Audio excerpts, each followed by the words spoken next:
Metro on 1019 WDET. I'm Kerry Jr. II.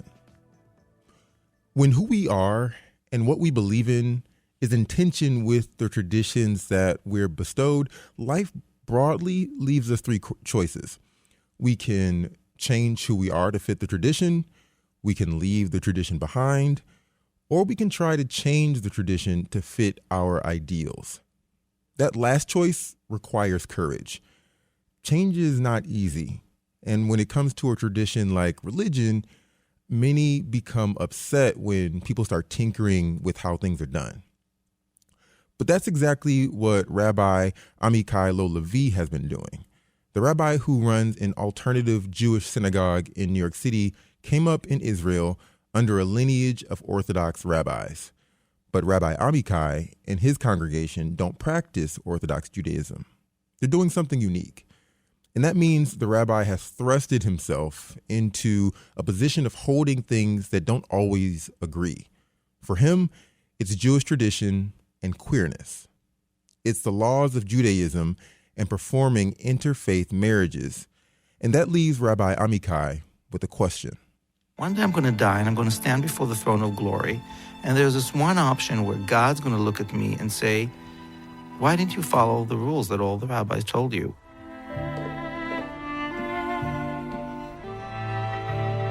Or God's going to look at me and say, wow, why didn't you follow your heart? Can something as old as religion be made more beautiful by changing it?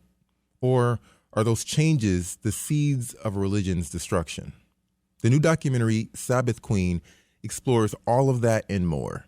It's screening Friday at the Downtown Synagogue in Detroit and Sunday at the DIA. And we have the documentary filmmaker here with us to discuss it. Sandy Dubowski, welcome to the Metro. Oh, thank you so much. Thanks for having me. I just want to say one thing, that Amichai is leading a Sabbath Queen Friday night feast at the Downtown Synagogue, but the documentary will only be screened at the Detroit Institute for the Arts on Sunday. I see. So it's sort of like we combine a film screening and a live communal ritual as our engagement with Detroit. No, thank you. Appreciate the clarification on that, Sandy. So Rabbi Amichai, he grew up in Israel in a lineage of 38 Orthodox rabbis that came before him. That's a pretty strict religious tradition. Rabbi Amichai's uncle was the chief rabbi of Israel, so the family is prominent in the political eye. But Rabbi Amichai himself is gay and he does drag, so he's really breaking the family mold here. How do you come about Rabbi Amichai Lau-Lavie's and his story? So I did a film called Trembling Before God, which was about Hasidic and Orthodox Jews that are lesbian or gay. That film's about to celebrate its 25th anniversary. And when I went to Jerusalem to look for people to be in the film, everyone kept saying, well, you should talk to the chief rabbi's gay nephew. So I asked Amichai to be in the film, and he refused because he's too much of a diva and he wanted his own movie. He actually told me I don't do collage. Wow. But, in all fairness, Trembling was so much about people who were trying to stay within the bounds of orthodoxy. And at that point, Amichai was really post-denominational, and he was, doing all of this experimentation and smashing the box. And so we just became friends, and that led to a real trust. And 5 years later, in 2003, I started to film, and here we are 22 years later. And you started to film in 2003, but the film itself, you have tape from, I feel like it's even the 90s when he's coming up in New York City. Talk about the process that it went through, not only getting intimate with Rabbi Amichai, but also accumulating all that tape from his past. So, I think this film was really about what it means to not just, have disposable digital video on our social feeds, but to actually sit with time and to sit with longitudinality. And what does it mean when we witness a spiritual journey, or really anyone's human journey, over 2 decades plus and even longer? So this was really about how we change, how do we twist and turn in our lives and question everything. and struggle with everything and try to meet this moment in the world, which is such a painful, traumatic moment, but, how we meet ourselves inside. So that's really what I've been doing, gathering the footage of Amichai, going back, gathering the footage of his, family that survived the Holocaust and, is from this ancient dynasty, and just seeing where he is now today. I see. So Rabbi Amichai ends up creating Lab Shul, where he wants to create a more inclusive space tied to Judaism, but not terribly restricted to the things like Jewish law. But before starting Lab Shul in New York, he was getting deeper into the drag community. First, for folks who are unfamiliar, what is drag and why is it important to Rabbi Amichai? So Amichai really came from a very, very strict, all-male, like all of his uncle, his grandfather, his great-grandfather, like they were all rabbis, all men, all presumably straight. And I think it was hard for Amichai to envision himself, outside that frame. I think he turned to drag to explore, what it meant to be, what it meant to both like sit in the tradition and then, satirize it. And, where is that line between critique and honoring?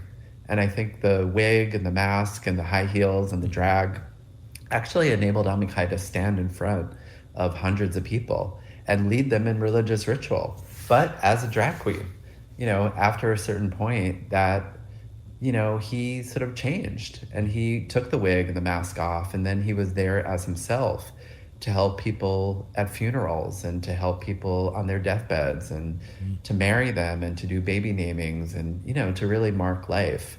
But he went through a huge journey. And I think Hadassah, this character, this rabbi's wife, Hasidic rabbi's wife character that he inhabited, she was so important in his life. She helped, like he needed her in that moment for that transition to become who he eventually became. Yeah. Well, he later also becomes part of a drag group, a group called the Radical Fairies. Who are they, and how do they inform kind of his spirituality and shape the journey that you just described he went on?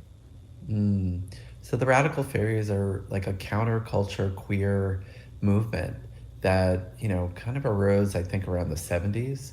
And there are no sacred cows. I mean, they skewer everything. Yeah. And it's all about, that wink and that, that invitation. And, a lot of the Radical Fairies came from very strict religious traditions as well. And it enabled them to, to skewer and to play. And, and I think that was really freeing for Amichai, very like liberating for him to encounter that group and their whole take, on religion and on masculinity and, and on drag. So that was very formative. Yeah. And then he ends up creating Lab Shul. And this really departs from the conservative and orthodox traditions of Judaism. Like it's more experimental than Reformed traditions. You spent time with people at Lab Shul. First, describe what that is and how many people attended. And then second, why do so many people like it? Well, Lab Shul is also me. Like I go to Lab Shul. I was there from the get-go. And I think for Lab Shul really morphed organically.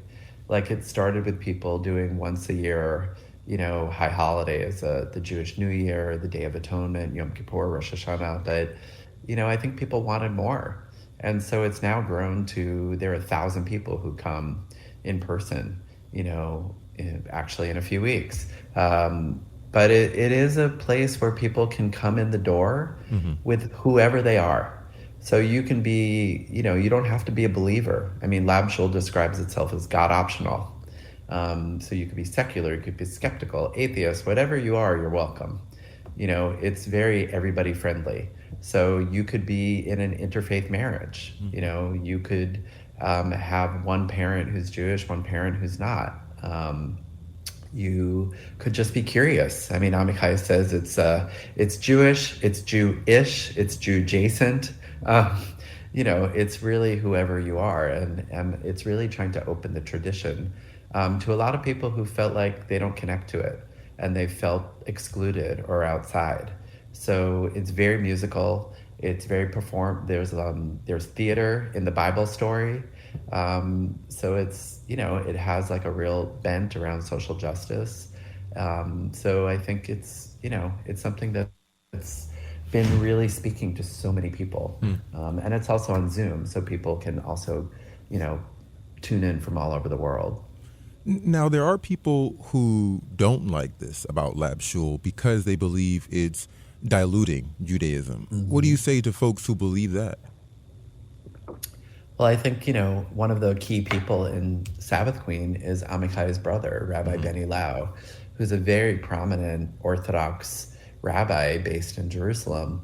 And, he believes that Orthodoxy is the way, he doesn't necessarily agree with, Amichai's changes within Judaism. He respects that Amichai is really reaching out to people and is a lifeline for a lot of people who wouldn't connect otherwise.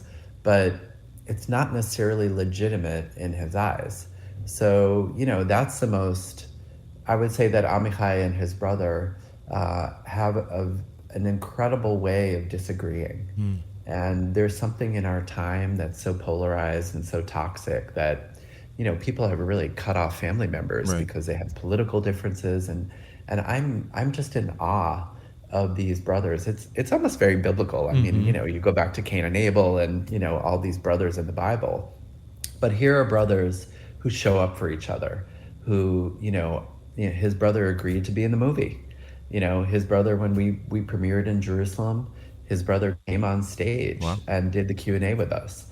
So there's something about that way of both disagreeing, but with respect, that is really built into this family. Did you ever ask his brother specifically why he felt compelled to be involved and be a perspective that is counter to the one to Rabbi Amichai's?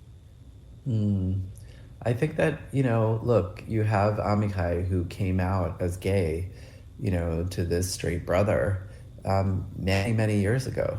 And, Rabbi Benny didn't necessarily know that much about the lives of LGBTQ people. But, he wound up seeing my previous film, Trembling Before God, and it really affected him deeply. And now he's the go-to. Like, if there's an Orthodox family that has a queer kid, he's the address. So I really believe that people can change and open, and that queer people change people.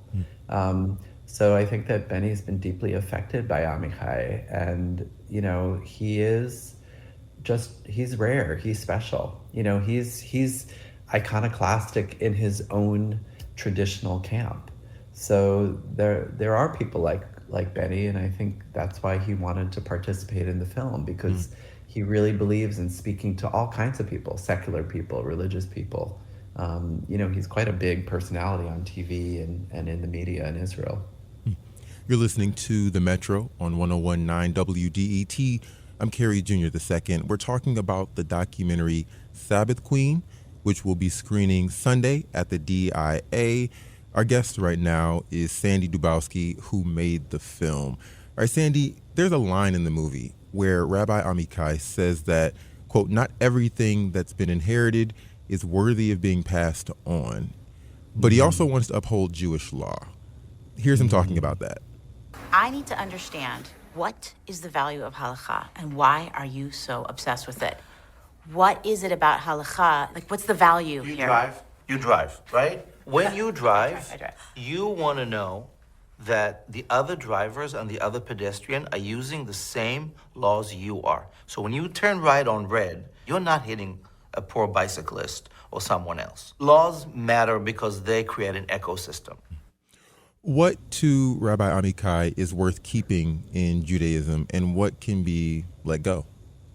Well, I don't want to necessarily speak for him, but he I think now, having gone through seminary and having gone through, a really intense grounding in Jewish law, he's equipped. He's got the law in his arsenal, and he is very carefully, deliberating and questioning pretty much everything. He wants to keep the baby, but throw out the bathwater. And I think it's around interfaith marriage. I think it's around Israel and Palestine. I think it's around, so many of the laws and so many of the customs that we as an ancient people, have been wrestling with for our entire existence. So Amichai can have now a very theological, legal debate with his brother, with his uncle, with all of the rabbis. So I think that even in the question of interfaith marriage, he spent a year in deep study and did a 55-page, paper called the Joy Proposal about whether it was permissible for Jews and non-Jews to marry. He didn't just sort of take that lightly. That was a big feat of scholarship for him. And he married me. He married me to my non-Jewish husband. He's been now doing this for so many couples. But, that came after a rigorous period. I want to play a cut from the movie that I think gets us closer to Rabbi Amichai's philosophy. It's when he's going through a conservative seminary school. The change agent that I want to be in the world needs to come from the middle to approach increasingly divisive voices in Judaism. You have all these rabbis and scholars disagreeing with one another. But for somebody who's like, I need this title so that I can do the work I want to do in the world, why choose a school that you have to fight to exist in? There's no perfect place for me to be ordained as a rabbi. I could not attend an orthodox seminary. And I cannot be ordained by a more liberal denomination because that would shut the doors of dialogue with the more right-wing religious Jews. So Rabbi Amichai, he's a radical in the sense that he's trying to practice Judaism in a way that lots of Jews would disagree with. But at the same time, he also very much wants to be in conversation with Orthodox and conservative Jews. Why is it so important for Rabbi Amichai to be talking with stricter Jews? Well, remember where he comes from. He comes from this lineage, and he's not ready to just cast it aside. He also is trying to do the work in Israel, which is, a place that really needs this work. And I just think that right now, at this point in history, those more liberal denominations just don't have the same status or value in Israel. It really, he had to come from the conservative place to make an impact. Just to step back, when I began Sabbath Queen, the seminary that Amichai went to did not allow openly gay and lesbian rabbis to attend. Trembling Before God helped pave the way for the movement to change the law. So Amichai was also part of the first wave of lesbian and gay rabbinical students. So we're watching law change. We're watching history change. And Amichai is really in the center of it and wants to be in the center of it and not in the margin. I wonder too, because you say Amichai, think of the lineage he comes from. At the same time, as we've been talking about before, this tension is in the perception of those who disagree with him, maybe altering the lineage in some ways. How does, he wrestle with that? And I guess you too, as well as the filmmaker of this story, wrestle with holding that lineage at such esteem to be like the authority, at the same time wanting to, make the tweaks that you feel like need to be made to make it more inclusive. So Amichai has been doing a project called Below the Bible Belt. I really encourage people to, follow him on Instagram or Facebook, because he's been reading the Bible from cover to cover for 3.5 years. It takes 3.5 years to read the Old Testament and all the chapters of the Bible. And he, I think what is apparent to him is this deep conflict, that we're maybe not one people, that we're maybe two peoples, that have been at war, that there's been a civil war in Judaism, and real disagreement, over periods of our history, over the kingdoms, of Israel and Judah. And I think Amichai has been really looking at the past as a way to understand the present situation that we're in. And it's been really fascinating, all the things that he's been mining and unearthing to look at how there has been built into who we are this real wrestling, over our values. And that's been really interesting, and I think big revelations for him. There are a lot of deep questions at the center of your documentary, questions about the importance of tradition and the necessity of change, questions about the importance of holding tension, questions about remaining loyal to family despite them not approving your values. I guess one question for you I have is what do you hope people take from this film? Well, I think that there's, I was in Ohio and I was screening the film at a cinema, and a woman came up to me and she said, "I'm Latina, I'm lesbian, I've got 3 kids," and she just burst into tears and she said, right now in this time, I don't know how to protect my kids. I don't know if I should flee, if I should stay. But seeing Amichai and seeing his courage against all odds and his perseverance and his resilience has filled me with hope. And, she then came back a few weeks later. We showed the film in another city in Ohio, and she brought this young tween. And, when I was talking about how Lab Shul does B mitzvahs, which is, not just bar for boys and bat for girls, but B for all kids.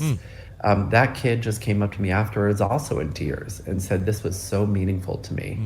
So I just think that this film is touching a very raw time. And it's why I'm on the road. I mean, when I come to Detroit, it will be my 150th Q&A event in the past 15 months. We're taking this film everywhere because I think there is such need out there for us to have these communal spaces, to question, to feel, to hold each other, to really examine who we are and who we want to be in all of our ancestries and traditions and faiths. So, I'm drawing so much inspiration, from the people that we're touching. And, that's why I'm doing this. All right. Sandy Dubowski is a documentary filmmaker. He recently made Sabbath Queen, which is screening Sunday at the DIA. Tomorrow there will be an event with Rabbi Amichai at the Downtown Synagogue in Detroit. Sandy, thanks so much for joining us on the Metro. Thank you.